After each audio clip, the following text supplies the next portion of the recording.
Thank you, Gil. Ladies and gentlemen, good morning. No matter how strongly you feel, I'm going to ask you not to chant Central Bank during my remarks.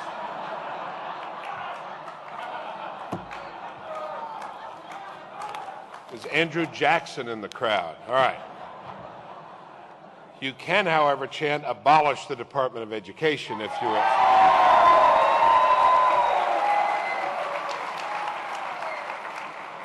If you think it'll do any good. I was Secretary of Education for Ronald Reagan, and the chairman of the committee that was looking at my confirmation, a man named Lowell Weicker, not a great guy, wrote to the president and said, "We will not confirm Bennett as secretary unless you write a letter saying you won't abolish the department." I went to see the president. I said, "You don't have to send that letter. I don't have to do this job. I've got a life elsewhere."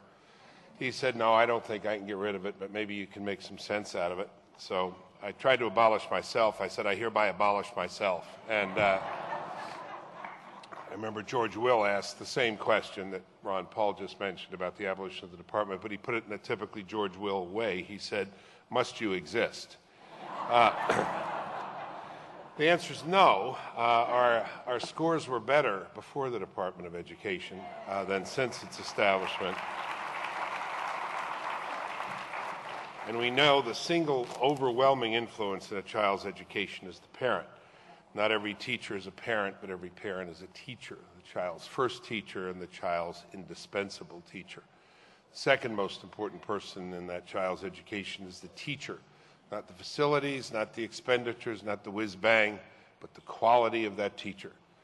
And we need to be paying more attention to that. I, for one, would pay our good teachers more, and I would get rid of the teachers who are bringing our system and our children down, and I would get rid of them forthwith.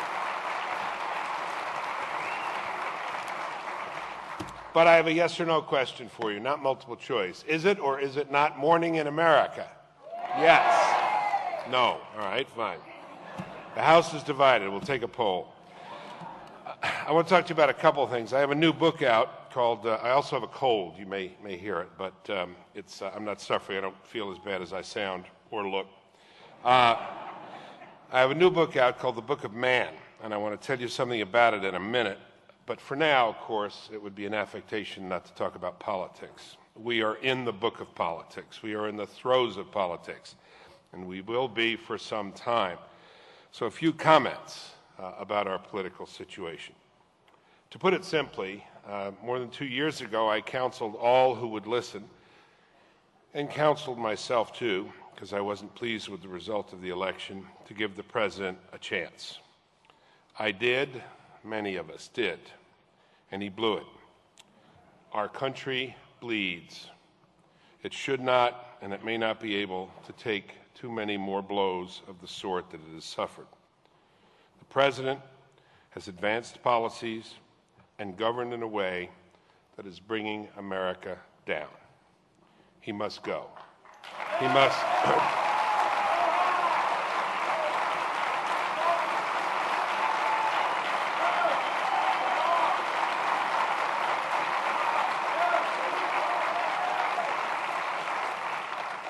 He must go because he cannot learn a new and better way. I said early on, some of it may depend on his learning curve, but he's in the straitjacket of ideology, and so there's no evidence that can convince him. These are a priori beliefs he holds, a priori beliefs on the left. He is an ideologue of the left, and in that way, in this country, as in every other country where it's been tried, lies ruin. And he must go because he is harming us, harming the country, and he is blaming us and the rest of the country for his own actions and policies. Of late, he is even blaming his own base. And let's be candid about it and about him. In the words of what ought to be a bumper sticker, albeit a long one, if you voted for him last time to prove that you are not a racist, you must vote against him this time to prove that you are not an idiot.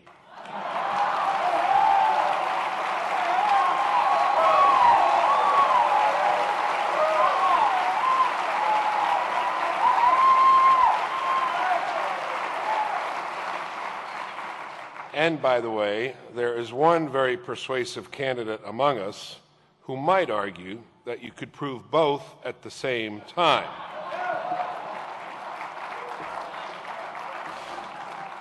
By voting for him.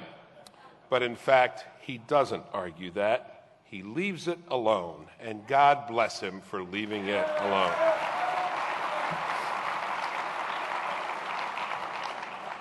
A few words of counsel, if I may, to all of us. While the notion of race is in the air, race, religion, sect, gender, let us be magnanimous. Let us be true Americans. Let us not indulge in any bigotry.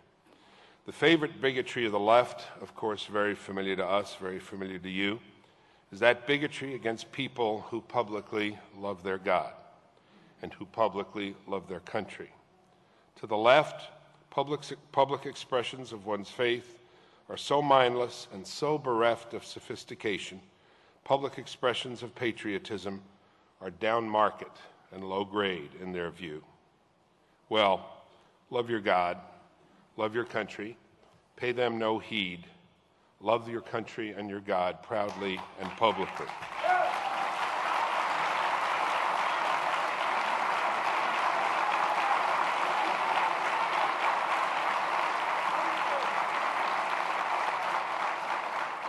Patriotism and faithfulness are virtues.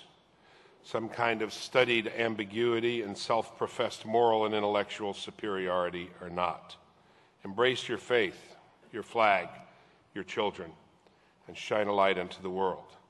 Let the doubters, the pseudo-sophisticates, enjoy each other's company. That's the only company they deserve.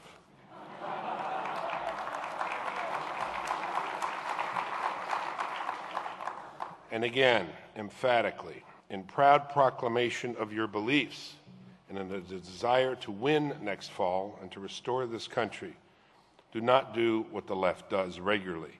And we do here, I'm sorry to say, only occasionally.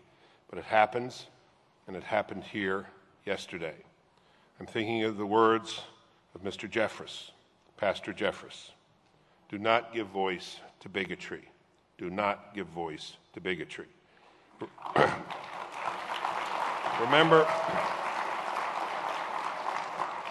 Remember George Washington, his manly advice to us, to despise all forms of racial and religious bigotry. He who was first in war, first in peace, and first in the hearts of his countrymen, counseled we should give to bigotry no sanction, to persecution no assistance. Let's follow him.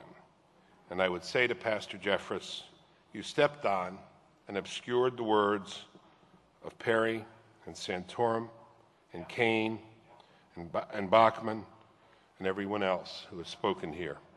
You did Rick Perry no good, sir, in what you had to say.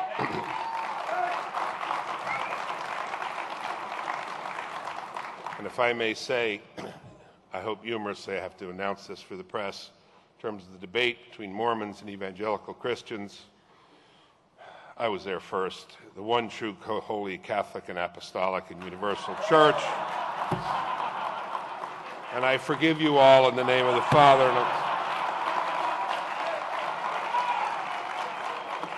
and I'm safe unless there's a Jew in the crowd, all right? Even prior claims. Thank you.